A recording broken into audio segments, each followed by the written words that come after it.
Hero Honda, ये दो शब्द अपने आप में एक मोटरसाइकिल को डिफाइन करने के लिए काफी था। ये वो कंपनी थी जिसने लोगों को अफोर्डेबल मोटरसाइकिल का मतलब बताया और देश के ऑटोमोबाइल मार्केट में एक अलग रिवॉल्यूशन को जन्म दिया। लेकिन मुनाफा, नाम और लोगों का विश्वास जीतने के बाद भी आखिर ऐसा क्या हुआ जो हीरो और होंडा को अलग होना पड़ा? क्या होंडा को कोई लालच था या फिर ये बिजनेस की नई स्ट्रेटेजी थी? आज के इस वीडियो में हम ये सब कुछ जानने वाले हैं। स्टार्ट हम हीरो होंडा की हिस्ट्री से करते हैं। तो दोस्तों, हीरो की कहानी तब शुरू होती है जब हीरो कंपनी दुनिया की सबसे बड़ी साइकिल बनाने वाली कंपनीज में से एक मानी जाती थी। साथ ही इसका नाम दुनिया की दिग्गज कंपनियों में गिना जाने लगा था।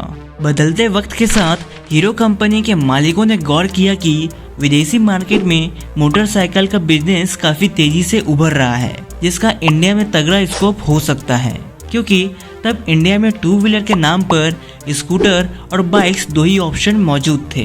कंपनी के मालिकों को यह बात अच्छे से समझ आ चुकी थी कि इंडियन मार्केट में मोटरसाइकिल उतारने के लिए इससे बेहतर समय नहीं मिलेगा। लेकिन इसमें एक सबसे बड़ी प्रॉब्लम थी। बाइक्स के इंजन बनाने की टेक्नोलॉजी हीरो के पास नहीं थी, जिसके बिना मोटरसाइकिल मैन्युफैक्चर करना हीरो के लिए दूर का ख्वाब था। अब हीरो के पास ले देकर एक ही रास्ता बचा था, और वो था किसी ऐसी विदेशी कंपनी के साथ कोलैबोरेशन करना जिसके पास बाइक्स मैन्युफैक्चर करने का एक्सपीरियंस या इंजन बनाने की क्षमता हो। ये वो दौर था जब कोई भी विदेशी कंपनी सीधे सीधे इंडिया में इन्वेस्ट नहीं कर सकती थी, लेकिन गवर्नमेंट ने इसकी छूट दी हुई थी कि कोई भी इंडियन कंपनी किसी भी विदेशी कंपनी के साथ टाई अप करके इंडिया में बिजनेस कर सकती है। काफी सोच विचार के बाद हीरो ग्रुप के मालिक ब्रजमोहन लाल मुंजल जी ने जापानी कंपनी होंडा के पास अपना प्रपोजल भेजा, जो उस दौर में दुनिया की सबसे बड़ी मोटरसाइकिल कंपनी मानी जाती थी।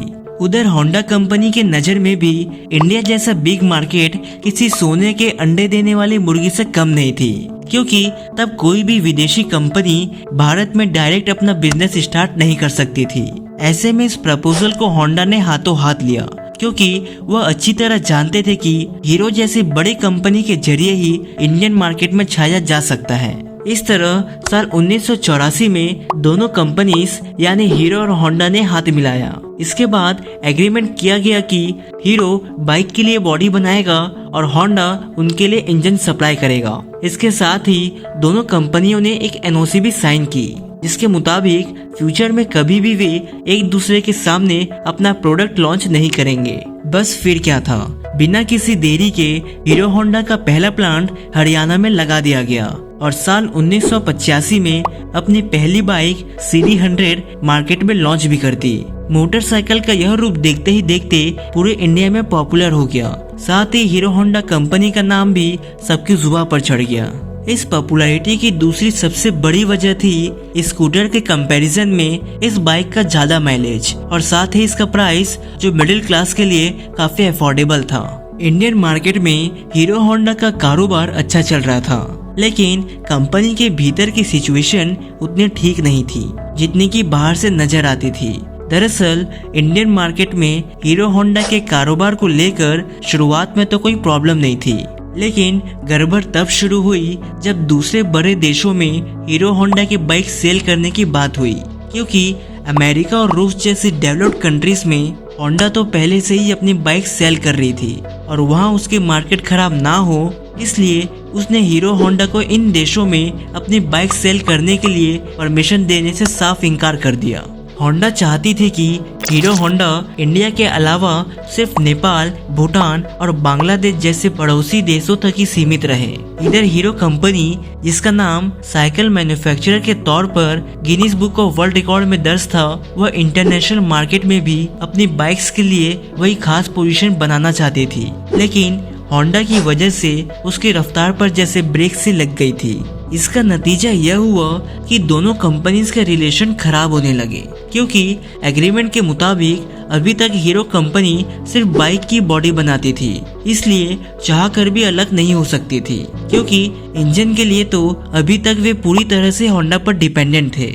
हीरो कंपनी को यह बात अब समझ में आ चुकी थी, अगर उसे होंडा से अलग होना है तो फिर खुद का इंजन मैन्युफैक्चर करना ही पड़ेगा। हीरो ने तय कर लिया कि वह अपने प्रॉफिट को इंजन में खर्च करेगा और फिर जो होना था वही हुआ। हीरो का यह डिसीजन होंडा को बहुत बुरा लगा और दोनों के बीच का मनमुटाव और बढ़ गया। हालांकि साल 2004 में हीरो ग्रुप और होंडा कंपनी ने अपने एग्रीमेंट को 10 साल के लिए आगे बढ़ा दिया था, जिसके तहत तय हुआ कि होंडा पहले की तरह ही इंजन बनाते रहेगी।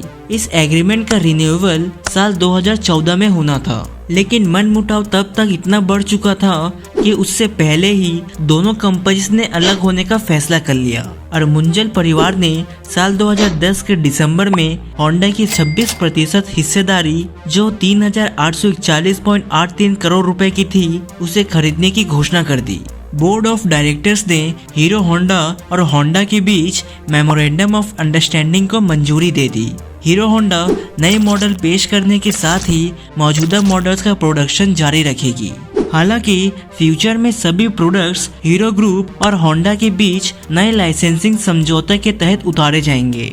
इंटरव्यू में कंपनी ने यह भी कहा था कि उसके प्रमोटर्स के अलग होने के साथ ही हीरो होंडा ब्रांड नाम भी आने वाले समय में अलग हो जाएगा। दरअसल इस मतभेद और अलग होने की सबसे बड़ी वजह थी कि एक तरफ हीरो ग्रुप चाहता था अपने एग्रीमेंट के तहत दूसरे बड़े देशों में हीरो होंडा की बाइक्स की सेल पे लगी रोक खत्म कर दी जाए, लेकिन वही दूसरी तरफ होंडा कंपनी इस परमिशन के बदले हीरो से और ज्यादा रॉयल्टी की डिमांड कर रही थी। इतना ही नहीं, साल 2000 में होंडा द्वारा अपनी Honda motorcycle and scooter India के जरिए 2 व्हीलर्स मार्केट में उतारने की भी कोशिश करी, जिस वजह से दोनों कंपनियों के बीच अलग होने की एक और बड़ी वजह बनी। दरअसल कोलैबोरेशन के दौरान जो एनओसी साइन किया गया था, उसमें यह साफ दर्ज था कि दोनों कंपनीज एक दूसरे के सामने इंडिया में कभी भी अपनी अपनी बाइक्स लॉन्च नहीं करेंगे। लेकिन होंडा ने उस एग्रीमेंट को नजरअंदाज कर साल 1999 में अपनी एक separate company Honda motorcycle and scooter India private limited के नाम से रजिस्टर करा ली और हीरो होंडा के कंपटीशन में अपनी बाइक्स मार्केट में लॉन्च कर दी, वो भी लगभग उन्हीं दामों में। इसका नतीजा यह हुआ कि हीरो होंडा के कस्टमर्स बढ़ते चले गए और हीरो ग्रुप को नुकसान उठाना पड़ा, जो कि नेचुरली होना ही था। कुछ ही सालों बाद होंडा ने एक्टिवा स्कूटी लॉन्च करके स्कूटर सेगमेंट में भी अपने पैर जमा लिए। हीरो जहां अभी भी हीरो होंडा के प्रॉफिट में अपनी हिस्सेदारी तक ही सीमित था, वहीं होंडा को दो तरफा प्रॉफिट हो रहा था, हीरो होंडा से अलग और अपनी सेपरेट कंपनी से अलग। जाहिर सी बात है, हीरो कंपनी को होंडा से अलग होने के लिए यह वजह काफी थे, जिसके बाद साल 2010 आते आते दोनों कंपनीज अलग हो गई। हालांकि हीरो के पास होंडा नाम को साथ में लगाने का राइट साल 2014 तक था, लेकिन हीरो खुद भी अपने आप में एक बड़ा नाम था, इसलिए उसने यह जरूरी नहीं समझा कि होंडा नाम का सहारा लिया जाए। जापानी कंपनी होंडा से अलग होने के बाद हीरो ग्रुप ने अपनी सारी तैयारी पहले ही कर ली थी, बस इंतजार था तो कंपनी के शेयर होल्डर्स की मंजूरी का, जिसके मिलते ही कंपनी ने अपना नाम बदलकर हीरो मोटोकॉर्प रख लिया। 16 दिसंबर 2010 को हुए इस अलगाव के बाद हीरो होंडा कंपनी में दोनों ही कंपनीज के 26% शेयर थे, जिसमें से होंडा ने अपने 26% शेयर हीरो को ही बेचने का फैसला किया और हीरो कंपनी के प्रमोटर ब्रजमोहन लाल मुंजल ने 1.2 अरब डॉलर में ये शेयर खरीदकर अपनी नई कंपनी हीरो मोटोकॉर्प के नाम से शुरू की।